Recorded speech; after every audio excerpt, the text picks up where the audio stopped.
Kokie gražūs žirgai. O ar tu žinai, kokia rytoj diena, ką senovėje žmonės tądien veikdavo? Ne, o kuo ta diena ypatinga? Balandžio 23 yra Šventojo Jurgio gyvulių globėjų diena. Taip, tikrai. Ši šventė turi daug įvairių pavadinimų. Tame tarpe Jurginių, Jorės, Jorio, Ganiklio. O ko jūs taip susiraukėt?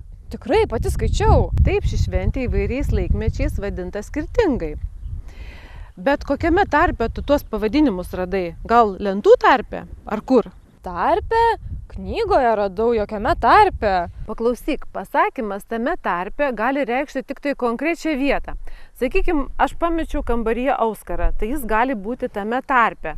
Na, grindų tarpe. O štai norėdama išsakyti įskaičiavimą į ką nors, turėtum rinktis kitus žodžius. Gali sakyti, Šventojo Jurgio šventė turi daug įvairių pavadinimų. Tarp jų Jorės, Jorio, Ganiklio diena.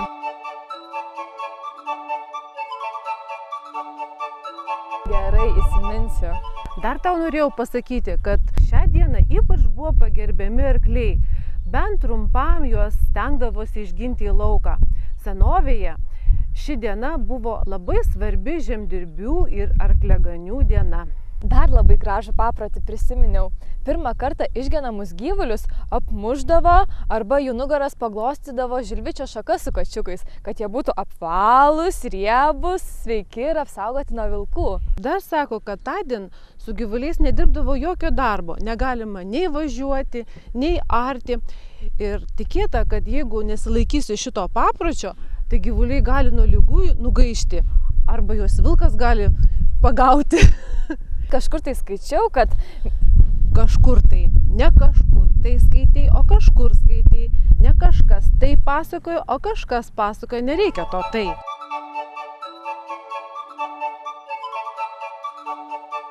Na tai ką tu ten skaitai? Kažkur skaičiau, kad Jurginių dieną kiaušinius dažydavo, kaip per Velykas, o tuos numargintus kiaušinius vadindavo jurgučiais arba joručiais. Matai, ko ne dvejos Velykos, o gal einam žirgų paglostyti? Eime. Įdomu, o tokią dieną galima joti? Pabandom?